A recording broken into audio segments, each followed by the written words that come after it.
Hello and welcome back to another review with me, Coffee Guy. This time I've got something that I'm quite excited to be able to play as. It's the Chinese Tier 8 Heavy Premium, the WZ-111. Many of you might be more familiar with this when it's dressed up as the Alpine Tiger. But I never quite liked this skin job on it, and I've been waiting for ages for an opportunity to get the unskinned version, but it never seemed to come up on a sale. Whenever they had deals of the week or personal offers, it was always the Alpine Tiger, and it was still always pretty expensive. And then, about a week ago, they bought up they had several bundles on. One of them was called the Anvils, and it had the Malbrecher, it had the Polish, what was the prototype? It's got a Tier 8 with the bear as the crew, and it had this one in it. And since I had the other tanks, I got this one at a massive discount. I think it came up just over 4,000 gold, which is significantly less than its asking price of 12,250. So I was very happy with that. So I'll get on to having a look through that tank, looking at how it compares with some of the other Chinese premiums and non-premiums at Tier 8. But first, I just wanted to take a moment, I guess, to check in with everybody. I know these are pretty crazy times we're living at the moment with all of the restrictions on people due to COVID-19. I know for some people this might result in them having a load more time to play tanks. For other people, like myself, it paradoxically could mean that you don't have as much time, what with all of the complications stemming from having to try and start working from home. However, it does offer some more welcome benefits in that Wargaming have very kindly given everybody premium time for free. I know World of Warships is also offering various ops, I think premium time and care packages as well. And there are also some other interesting things going on in tanks at the moment. For example, the latest batch of the Lucky Crew Chest. So just like previous Halloween and Christmas crew chests, it's a very low chance of getting tanks, but we will get a crew, and you've got quite a good chance of getting a crew that's got a lot of skills. This time around they seem to be based on like Irish legends and mythology. There are all kinds of weird things in there, from leprechauns to St. Patrick and things like that. So I've picked up two myself. Pretty happy with them. Really good to get a Japanese crew, definitely use that. The leprechaun was actually quite handy because I was grinding up the Centurion line at the time. So an advantage in this chest line is that they finally got rid of the completely redundant mercenary crews. Obviously the mercenary tanks always come with a crew, so you don't need lucky crews from separate chests for them. But it's a shame to see that they haven't got more unique voices for these crews. And it's also a shame that they're still locked to specific countries. Obviously a lot of people are going to get ones from America, from Britain, Russia, which are the main lines, but they may need crews for the less extensive lines, which are likely to have less well-trained crews for, so things like Poland, Czechoslovakia, Japan and such. So it must be much better, I think, if they have a system where you could assign the crew that you get to any tank line for any country, and then it locks at that point. So it's a shame that they haven't implemented that, but oh well. So also going on at the moment is another iteration of the trade-in event, but unfortunately it's still dogged by all of the problems that have been raised about it in the past, primarily lack of choice in things that you can trade in. And again, it's the same problems before, where the tanks that you can trade for are all high-tier tanks. So if you've got a lot of duplicate low-tier tanks, it's pointless. You get a couple hundred gold towards it, you would obviously just wait until you got a sale come up at some point. So I think it's a bit frustrating because people have been feeding this back to Wargaming on several iterations and nothing seems to be changing. At the moment, the trade-in seems to be pretty pointless to me, to be honest. So moving from that onto the tank itself, the WZ-111. What is it? It was an attempt by the Chinese to work with components that they had from the IS-2 and IS-3 tanks, and to put those into a more modernised hull. So you can see there are similarities here between other contemporary tanks, such as the T10, with the pike nose. And in fact, this hull does look very similar to the T10, actually. Now, it was built in real life, and the prototype of this hull is actually set outside a museum in Beijing, I believe. turret and the gun strangely went missing. It was meant to have the 122mm that it does have, but as you can see, the turret's not quite the same as the turret on any other tank in the game. I guess because nobody knows what the actual real turret looked like, Wargaming have been able to take a bit of liberty on that. So moving into the modules, you get a 600 horsepower engine. So this is much better than you get on the other Tier 8 Chinese Premium, the 112. It also comes with only a 12% chance of fire, which is pretty low. It is a bit weaker than you'll find on comparable heavies like the IS-3, but I still find this is actually a very swift tank, and it has the highest forward speed of 50 kilometers an hour.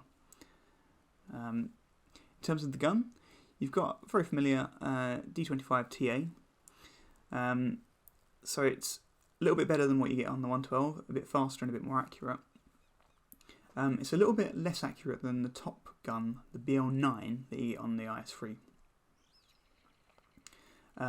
But you do get much higher damage per minute, so 1872 as opposed to 1759 on the IS-3. So in terms of your tracks, it's 26 degrees traverse and 26 degrees also on the turret, which I think is comparable to the 112. It's a bit slower than on the IS-3. You've got a pretty good signal range at 600 metres, but it is surpassed by the IS-3 there. But then, you know, signal range of 100 metres is probably not really going to make that much difference. Your ammo is stored on the size of the turret and on the size of the hull just below that. Be careful with this because whilst the hull's strong and quite armoured, the sides of your turret are not, and you will get ammo racked quite a lot through there. And you've got your 4 crew members, 3 in the turret and 1 at the front. The one at the front I found tends to get knocked out a lot. The pike nose doesn't work for me for some odd reason. So moving through to the armour profile, generally the strong point is the hull.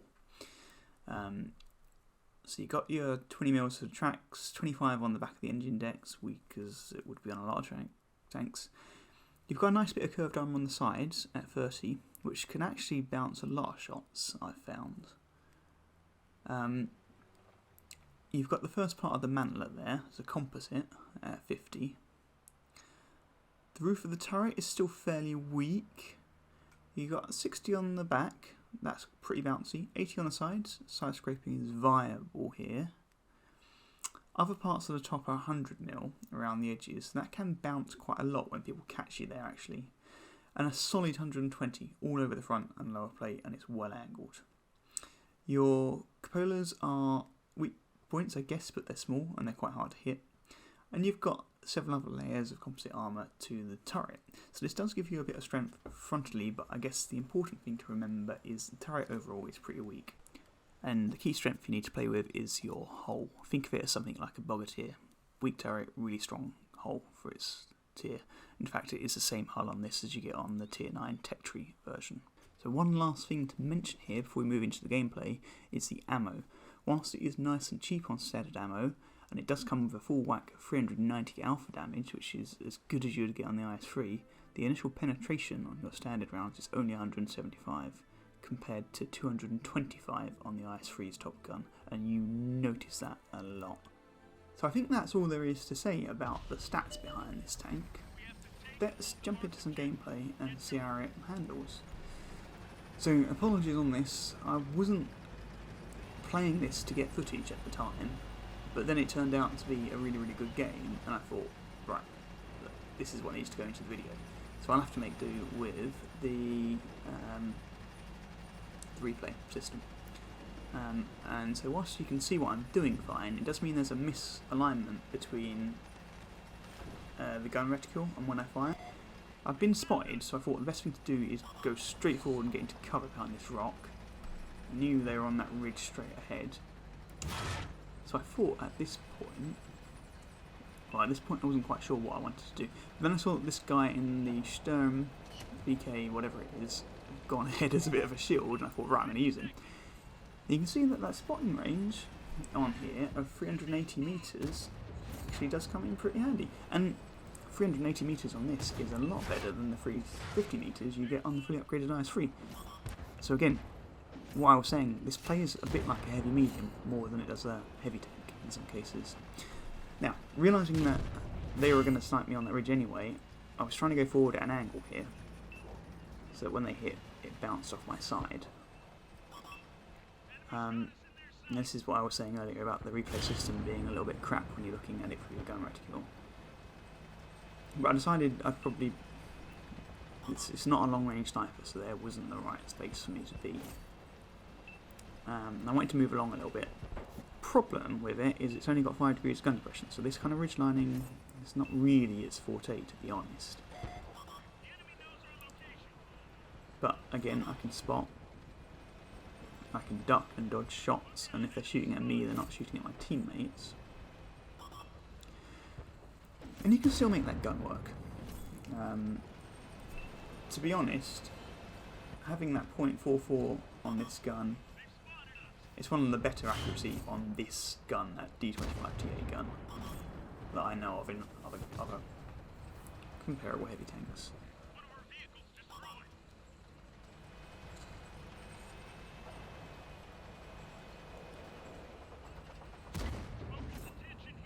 I was just starting to think at this point, I'm quite lucky that artillery hasn't gone for me. I'll best make a move and relocate.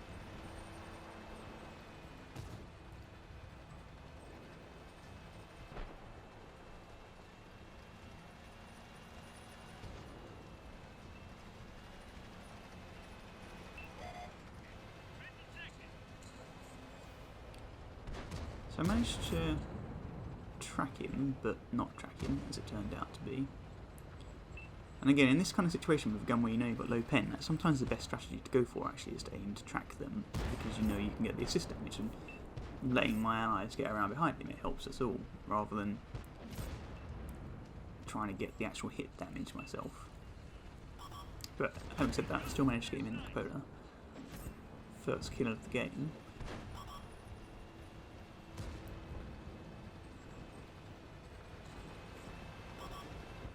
Again, looks like I've completely missed him, but that was when I was playing it on target.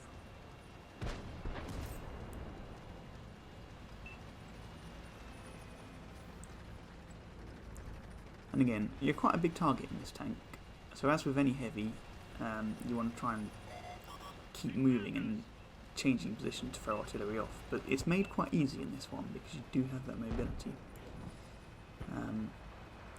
But the trade-off to it is that you don't have that armour, and you have that lack of penetration. And that's a bit different to what's certainly different for me to the tech tree in Tier 8, the 110, which is a lot slower. It still has no armour, and it's still a scrap gun. But it took a little bit of getting used to.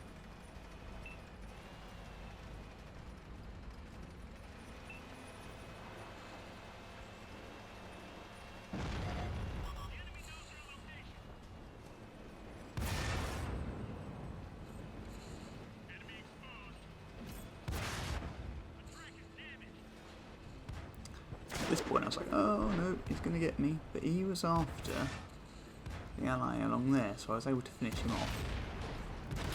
And I realised there was a lot of people at risk getting swarmed, so I wanted to try and pull back so that the people to my right couldn't hit me and I could just focus on the ones to the left. I managed to get the Holland. The M10 has come out to try and get me. I'm just still thinking I've been so lucky in this game that artillery has not tried to go for me. But I just couldn't seem to get this guy. Shots kept bouncing. So I decided to focus on the absolution instead.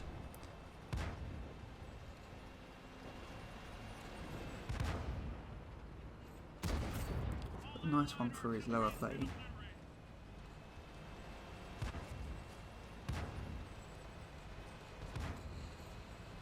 And finish him off.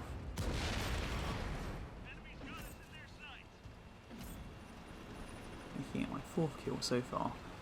So this is probably the bigger mistake that I've made, which is trying to duel for a start. The accuracy is not really that good in the 8.4. The other thing is duel with Freedom, who's got some really good armour and quite a good high penetration gun. Because the trouble with having the pike nose on this is you see that what I was trying to do was angled him, and actually what it's doing is it's just giving him a flat surface to hit, if that makes sense. And it's a problem I keep making with the pike-nosed tanks. I just can't get my head around it. And that's the only reason I can really think of why the 112 premium might actually be better, because it's got a flat front, and so you can do your traditional angling a bit.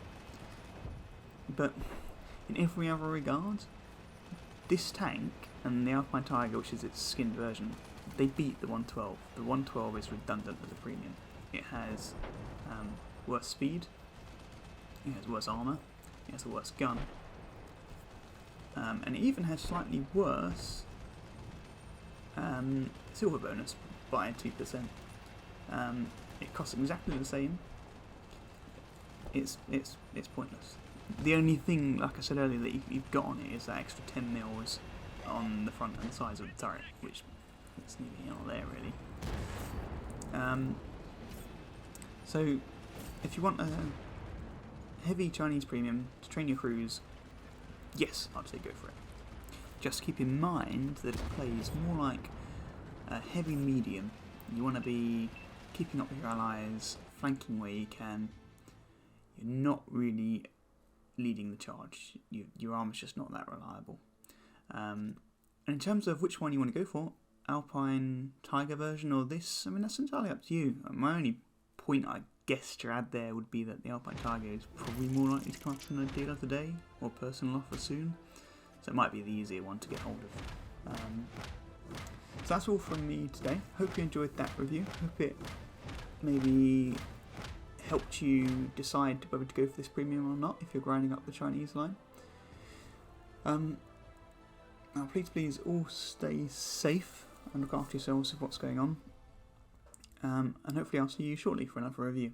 As always, any suggestions, comments, likes, dislikes, leave them below, and I'll get back to you ASAP. Coffee Guy out.